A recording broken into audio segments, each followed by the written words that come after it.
14 number question में कह रहा है क्या कि साधारण ब्याज की दर से 5 वर्ष का मिश्रण इतना है।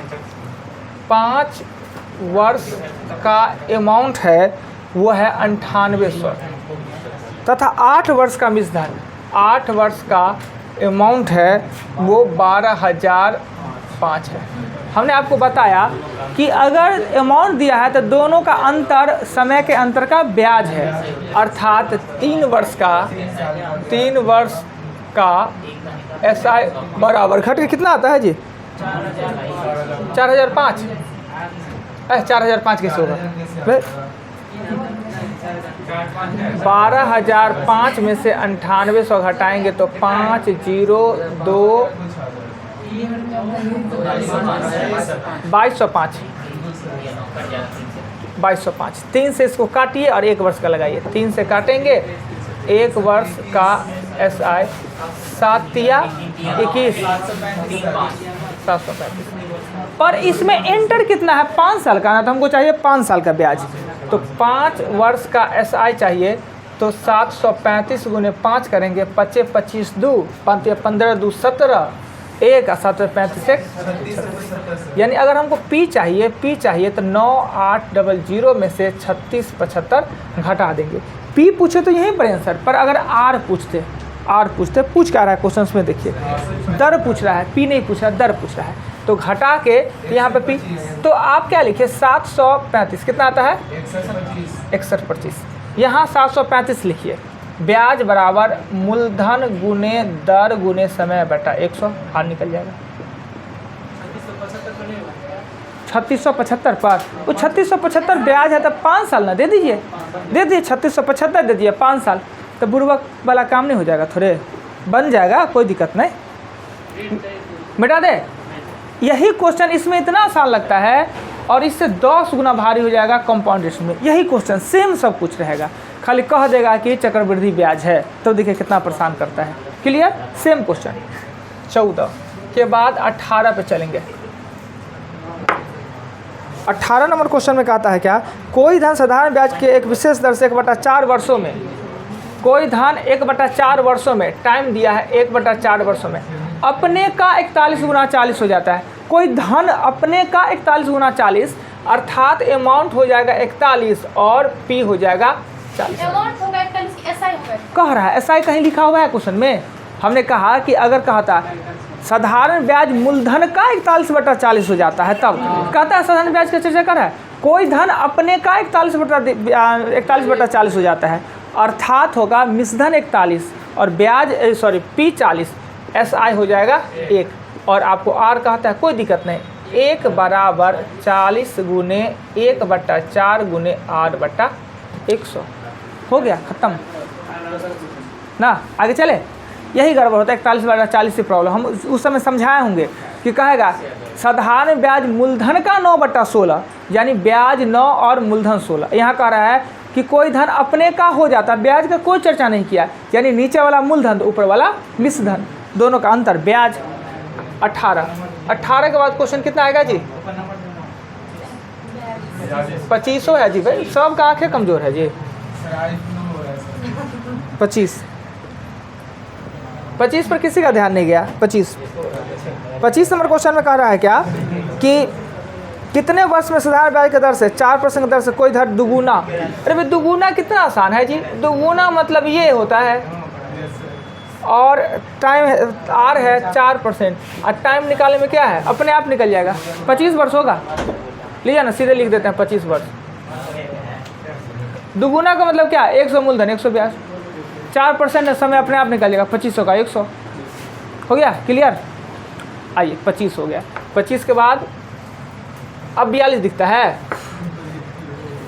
42 नंबर क्वेश्चन में कह रहा है क्या कि किसी धन का साधारण ब्याज एक निश्चित दर से 2% वृद्धि करने पर साधारण ब्याज में 108 रुपये का वृद्धि हो जाता है।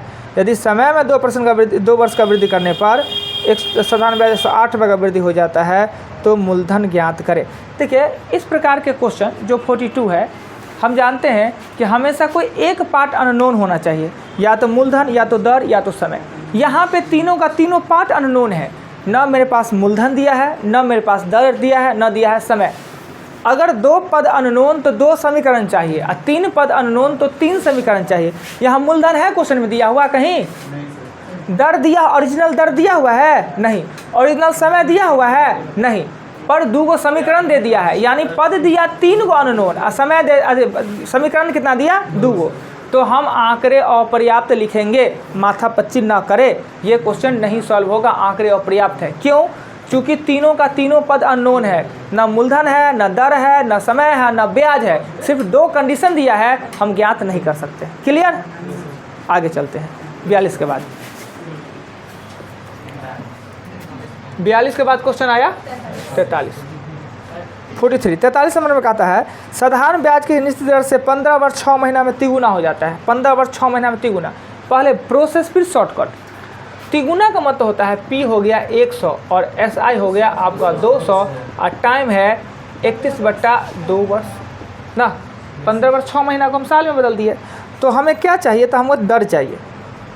दर होगा क्या?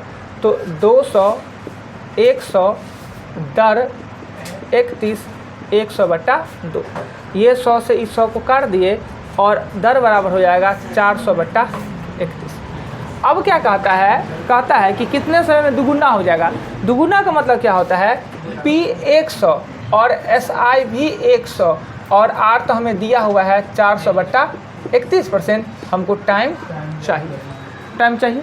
आराम से लिखेंगे 100 बराबर मूलधन गुने 400/31 अगुने समय हमें चाहिए अगुने देंगे 100। 100 से 100 कट जाएगा ना, ये कट जाएगा, यानी T बराबर होगा 31/4, यानी 7 चौक 28, 7 3/4 या 7 वर्ष 9 माह। ये हुआ प्रोसेस।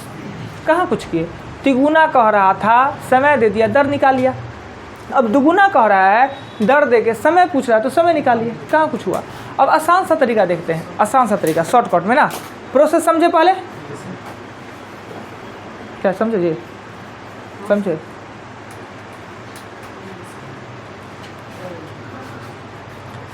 अब आइए शॉर्टकट में। यहाँ 45 है ना, समय है और गुना है। अगर कितना कहा था? कितना? 15 वर्ष 6 महीना में 3 गुना। आगे चलना तो बड़ी आसान होता है, हमको पीछे चलना है। 3 गुना का मतलब क्या हुआ? 3 गुना मतलब 1 गो मूलधन 2 गो ब्याज। 2 गो ब्याज के लिए हमें इतना समय चाहिए। 2 गो ब्याज, 2 गुना का मतलब होता है 1 गो मूलधन 1 गो ब्याज। 2 गो ब्याज हम अगर 15.5 साल में हुआ तो 1 गो ब्याज उससे आधा में होगा। तो 31/2 भागा 2 दे देंगे तो 31/4 हो जाएगा। इसी को कहेंगे 7 वर्ष 9 माह। क्या ये टेबल पढ़े हैं? फिर से देखिए क्वेश्चन का है 15.5 साल में 3 गुना अर्थात 1 गो मूलधन 2 गो ब्याज। 2 गो ब्याज के लिए हमको चाहिए 15.5 साल। तो दुगुना का मतलब होता है 1 गो मूलधन 1 गो ब्याज। तो 1 गो ब्याज के लिए कितना चाहिए? 2 गो ब्याज के लिए अगर इतना साल चाहिए तो 1 गो ब्याज के लिए आधा समय चाहिए। क्लियर बात? क्या आसान सा लगा? कंपेरिजन नहीं होता, इसका टेबल बनता है। कंपेरिजन थोड़ी है वो। कंपेरिजन कीजिए तो गलती हो जाएगा। क्या है कि इसमें कंस्टेंट है, एक कंस्टेंट रहता है, बढ़ता है सिर्फ ब्याज। तो चाहिए कि हम कंपेरिजन करके बना ले तो एकदम गलती हो जाएगा। हाँ, कंपेरिजन करने के लिए एक और तरीका है। आप कहिए हम तो कुछ कर सकते हैं, मगर आप लोग मत कीजिएगा। कंपेरिजन में क्या करते हैं? अब देखिए, मिटा दे, कंपेरिजन करके दिखाते आते हैं, मिटा देते हैं। यहाँ गुणज नहीं लिखे, यहाँ लिखिए ब्याज। 15.5 साल में 2 गो ब्याज। 3 गुना मतलब 2 गो ब्याज। तो कितने साल में? 2 गुना मतलब 1 गो ब्याज। 1 गो ब्याज में कितना समय? कम समय, कम को ऊपर लीजिए। हो गया। हम ब्याज का ना ब्याज के साथ करेंगे, मिश्रण का मिश्रण के साथ नहीं करेंगे, क्या है मूलधन उसमें कांस्टेंट होता है। तो ये कंपेरिजन कर सकते हैं। अब लिए 3 और चाहिए। अरे प्रोसेस तो बता दिए, कमाल है। मतलब गए थे क्या 5 सेकंड के लिए? ओह अच्छा, तब तक निकल गया क्वेश्चन। वीडियो में है वो तो देखते नहीं है। क्वेश्चन कितना जी? 46।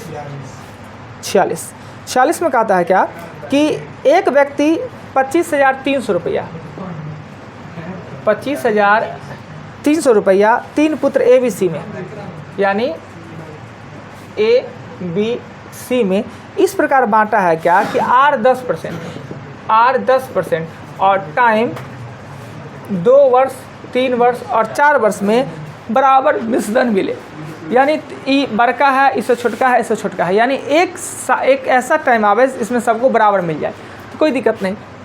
A का मूलधन A और मिश्रण कह रहा है बराबर, तो A गुने 10 गुने 2/100 बराबर B का मूलधन B और ब्याज इसको मिलेगा B गुने 10 गुने 3/100 बराबर C और C गुने 10 गुने 4/100, यानी अगर नहीं भी काटते हैं ये हो जाएगा 120A/100, ये 130B/100, ये 140C/100 कट जाएगा तो 12A बराबर 13B बराबर 14C और ABC तो आप निकाल ही सकते हैं, 13 12 और BC होगा 14 13। अब ABC निकाल के बंटवारा कर दीजिए ना अनुपात वाले पे। ABC जोड़ते क्यों है ये समझ नहीं आ रहा। बंटवारा उसी का ना करता है, इसी में ना 3 भागों में बांटा है, A + B + C को ही ना बांटा है जी, 25,300 बांटा है तो जोड़िएगा तो उतना पूरेगा, इतना के बांटा 3 गो में तो 3 गो जोड़ने के बाद वही पूरना चाहिए ना। चलिए और किसी को आपत्ति कोई नहीं है तो मिटा देते हैं। चलिए 46 के ऊपर आगे कितना 48 48 नंबर क्वेश्चन में कह रहा है क्या किसी धन का साधारण ब्याज 10% से बढ़कर 12.5% R है वो 10% से 12.5% हो जाने के कारण व्यक्ति के वार्षिक आय में 1250 का वृद्धि हो गया ना, यानी टाइम का कोई चर्चा नहीं था एक और ब्याज में अंतर 1250 तो मूलधन पूछा। देखिए एगो मेरे पास कोई धन है, हम 10% पे लगाते थे 1 वर्ष के लिए, अब वो अगर हम 12.5% पे लगाए 1 वर्ष के लिए तो हमको इतना अधिक मिला, अर्थात ब्याज के अंतर होने के कारण ही हमको ज़्यादा मिला, अर्थात P पर 2.5%, 5 1 100 2 1250 है, P निकल जाएगा। 2.5% के कारण ही 1250 हमको ज़्यादा मिला, मूलधन निकल जाएगा और सब कुछ वही है, वही मूलधन वही समय, दर बदला ब्याज बदला, अलग अलग निकालने का जरूरत नहीं है, 10% अलग 12% अलग घटाएंगे वो भारी करने का जरूरत नहीं है। अगर हाँ दोनों में बदलाव रहता है, दर में भी बदलाव समय भी बदलाव तो अलग अलग निकालना पड़ता है, किसी एक में बदलाव है तो एक के बारे में निकाल दीजिए। 48 के बाद 49 पे चलेंगे।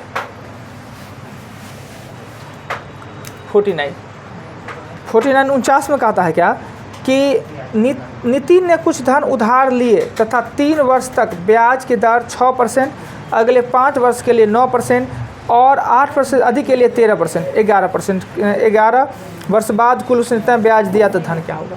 ये धन क्या है, ये X रुपया है और शर्त दिया गया है कि टाइम 3 वर्ष तो R आपका रहेगा 6%, 3 से आगे टाइम 5 वर्ष तो दर रहेगा आपका 9% और टाइम 8 से अधिक रहेगा, अधिक तो R हो जाएगा आपका 13%। कुल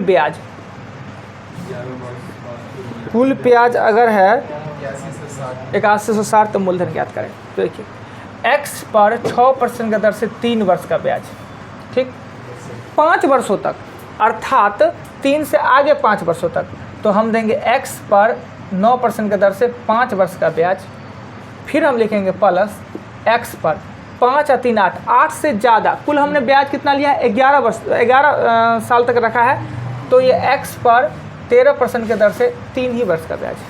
अब यहाँ 11 ना लिख देंगे, हमने 3 वर्ष तक दिए 6, 3 से अगले 5 वर्ष के लिए 9 और 8 से ज़्यादा जो रखेंगे उसके लिए लेंगे 13। हमने कुल ब्याज कितना रखा है 11 साल तक रखा है, तो ये 13% पर 3 साल ना रखा है और यही बराबर में दिया हुआ है 8160, X निकलेगा। हाँ इसके बट्टा में भी होगा चलिए क्लियर, कोई आपत्ति? यहीं पर लोग गड़बड़ कर लेता है और 3 दिया, 5 दिया और 8 लिख देता है, या ना तो 11 लिख देता है। तो वहीं पे 8 वर्ष से अधिक है तो अंत में 3 वर्ष के लिए 13 लगा है, यानी 3 वर्ष के लिए 6, 5 वर्ष के लिए 9 और 3 वर्ष के लिए 13, कुल 11 वर्ष के लिए हमने ब्याज लिया। मूलधन पूछ रहा था, क्लियर। अब आइए 49 के बाद हम चलेंगे 51, 51। सलोनी कहाँ है जी? सेट बनवा ली है कल फ़ोन करके। 51, साधारण ब्याज की दर से 11.5 के बदले अगर 10 हो जाता है तो व्यक्ति को 55-50 रुपया कम मिलता है, तो मूलधन 2.5 वर्ष में मिश्र धन क्या होगा? सॉरी गलती पढ़ ली ना, कम मिलता है तो मूलधन क्या होगा? आर है वो 11.5 था, लॉकडाउन के कारण अगर दर जैसे कम गया था तो वो हो गया दर हो गया कम गया। व्यक्ति के ब्याज में अंतर नहीं कम गया था, 55.5 हो गया, तो उसे मूलधन कितना होगा? यानी हमने ब्याज लगाया 11.5 पर किसी कारण से दर कम गया तो 55-50 का हानि होगा, यानी ब्याज में ही अंतर। मूलधन तो स्थिर है, यानी x और अंतर 1.5, समय 1 वर्ष 55.5, x निकल जाएगा। देखिए शुरू में भारी दिया, बाद में हौले हौले दिया है, यानी दर में ही अंतर होने के कारण ब्याज में अंतर और सब कुछ वही है, तो एक बार में निकाल देंगे। क्लियर, चलते हैं 51 के बाद 52 पे। 52 नंबर क्वेश्चन में कहता है साधारण ब्याज के 6.5% से 8% हो जाने के कारण, आर है 6/1/2 के बदले 8% हो जाने के कारण एक व्यक्ति के आर में इतना का वृद्धि हो जाता है। फिर वही क्वेश्चन, ब्याज में अंतर।